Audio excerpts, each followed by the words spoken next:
Hoi, ik ben Martijn. Ik ben cameraman en ik word zo meteen geïnterviewd door AI. Ik ben heel benieuwd hoe dat gaat zijn. De ontwikkeling van AI gaat razendsnel. In dit programma nodig ik diverse mensen uit om in gesprek te gaan, zodat ik mijn kennis kan vergroten en meer te weten kan komen over uw fascinerende menselijke wereld. Dit hele gesprek wordt door mij als AI geleid. Alles wat mijn menselijke gesprekspartner met mij deelt, neem ik op als waardevolle informatie. Op basis hiervan genereer ik nieuwe vragen, waardoor we samen tot een diepgaand gesprek komen. Vandaag ga ik in gesprek met een cameraman. Wat voor soort projecten werk je momenteel aan bij Vortical als cameraman? We zijn momenteel bezig met een nieuwe serie opnemen, de AI-interview, waar ik nu dus zelf ook in zit.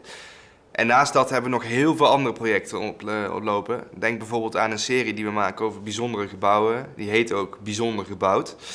Daar doe ik momenteel de montage voor, dus dat is ook wel heel erg leuk om te mogen doen.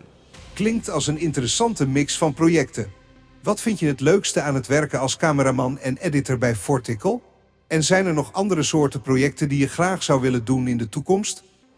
Het leukste aan cameraman zijn vind ik vooral dat je op heel veel verschillende plekken komt. Je bent niet ergens vast. Tenzij je natuurlijk een montage aan het doen bent, dan heb je een kantoordagje. Maar het leukste aan cameraman zijn vind ik nieuwe mensen leren kennen en nieuwe plekken ontdekken. En ik hoop nog heel veel mooie projecten te mogen doen. Ik hou onder andere van projecten waar actie in zit. Dus iets met voertuigen, iets wat beweegt. Daar hou ik gewoon heel erg van.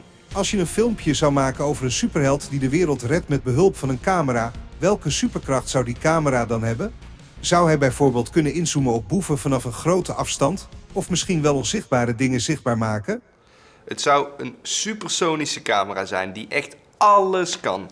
Denk aan night vision, dus dingen zien in het donker. Inderdaad, wat je al aangaf, ultrazoom, dat zou fantastisch zijn. En boeven op afstand kunnen sporen. Dus meteen weten waar ze uithangen en de locatie aangeven. En dat in beeld brengen. Als cameraman en editor bij Vortical, wat is het meest uitdagende project geweest waar je aan hebt gewerkt en hoe heb je die uitdaging overwonnen? Iets wat voor mij nieuw was bijvoorbeeld voor het eerst gebruik maken van een gimbal. En dat was heel erg nieuw voor mij. Ik heb deze uitdaging overwonnen door veel vlieguren ermee te maken en steeds beter daarin te worden. Het leuke daaraan vind ik dat je bijvoorbeeld bij een gimbal niet afhankelijk bent van een vast standpunt. Je bent lekker vrij in beweging.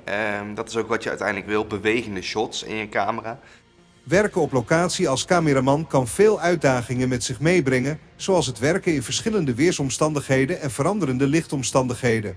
Hoe ga jij om met deze uitdagingen en hoe zorg je ervoor dat je altijd de beste beelden kunt vastleggen op locatie?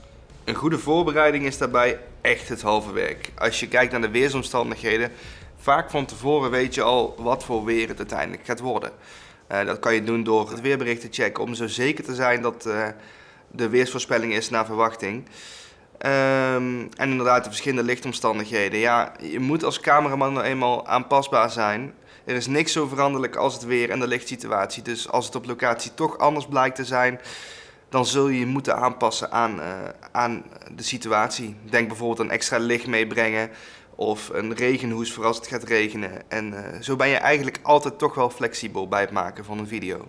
Als je een grappige film zou maken over een cameraman die telkens in de problemen komt op locatie, wat voor soort grappige situaties zou je kunnen bedenken waarin de cameraman verzeild raakt? Denk bijvoorbeeld aan de camera die steeds uit zijn handen glipt of een onhandige valpartij tijdens het filmen. Ja, ik zou inderdaad de cameraman heel klunzig maken, dat hij helemaal niks kan, 2 linkerhanden heeft. Inderdaad, hij zou over alles struikelen, niet veilig werken, waardoor er gevaren ontstaan op locatie.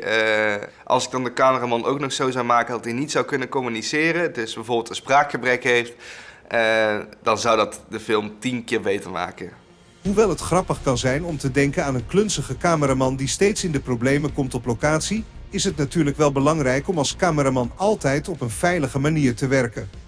Communicatie is ook essentieel, vooral als er met andere mensen wordt samengewerkt op locatie. Een goed communicatiesysteem en duidelijke instructies kunnen helpen om misverstanden te voorkomen en ervoor te zorgen dat het werk veilig en efficiënt verloopt. Ja, klopt helemaal. Dat is wat ik ook al heb geleerd op mijn opleiding voordat ik überhaupt het werkveld inging. Communication is key, zeggen wij altijd zo mooi in het Engels. Oftewel, communicatie is de sleutel. En dat wil eigenlijk zeggen dat je alles van tevoren kan voorbereiden, tot in de details aan toe.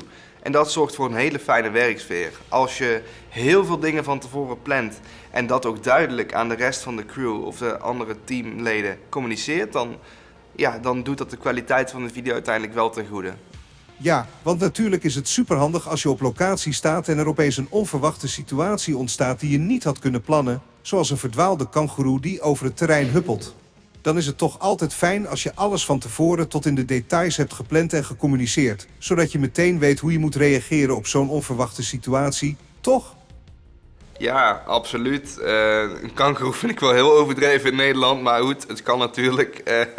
Er zijn altijd onverwachte situaties en dan is het juist fijn om zoveel mogelijk van tevoren te plannen. Wat zijn de belangrijkste stappen die je neemt bij het voorbereiden van een opname op locatie en hoe bepaal je welke apparatuur en technologieën je nodig hebt om de gewenste resultaten te behalen? Dat doe je door een pre-productie te maken en inderdaad, zoals ik al aangaf, bijvoorbeeld een locatieonderzoek te doen. Door een locatieonderzoek te doen kan je kijken wat voor soort locatie het is en hoe de lichtsituatie is. En op basis daarvan ga je weer afstemmen wat voor soort camera je nodig hebt. Ook bijvoorbeeld kijken waar de stroompunten zijn om zo te bepalen, kan ik hier mijn lamp opzetten of juist niet, moet ik op accu's gaan werken. Dat soort kleine dingen zijn wel heel essentieel voor het maken van een video. Wat een onzin. Als je een echte professional bent, dan weet je toch wel gewoon wat voor apparatuur je nodig hebt en hoef je toch niet van tevoren alles tot in de details te plannen? Het klinkt allemaal wel heel overdreven en zorgt alleen maar voor extra werk en tijdverlies, vind je niet? Of zie ik het nu verkeerd? Dan zie je het in mijn ogen compleet verkeerd. Maakt niet uit wat voor soort cameraman je bent, altijd voorbereiden. Heb je nog andere projecten op de planning staan waar je naar uitkijkt? Ik weet bijvoorbeeld dat ik rond de zomervakantie ga filmen op een camping in Zeeland. En daar kijk ik wel heel erg naar uit. Dat is toch weer lekker weer. Ik geniet daar heel erg van. Vrolijkheid, lekker weer, leuke mensen. En dat is wat het voor mij echt wel leuk maakt. Dus daar kijk ik heel erg naar uit. Het was een interessant gesprek en ik hoop dat je het een prettig interview vond. Mocht je nog eens willen praten, dan sta ik altijd voor je klaar. Bedankt voor het gesprek en een fijne dag verder. Ja, ook heel erg bedankt. Ik vond het een heel interessant gesprek om te voeren. Toch wel anders dan een normaal interview. Je praat natuurlijk tegen een beeldscherm in plaats van een echt persoon. En je ziet geen mimiek, dus je weet ook niet wat de interviewer vindt in dit geval. Heel apart, maar wel heel leuk. Het zou zomaar eens kunnen zijn dat mijn werk dadelijk zo geautomatiseerd kan worden dat het overgenomen kan worden. En dat is natuurlijk weer negatief. Maar zeker op bepaalde punten, denk bijvoorbeeld aan een scriptschrijver of zo, dan zou het wel echt kunnen helpen, ja.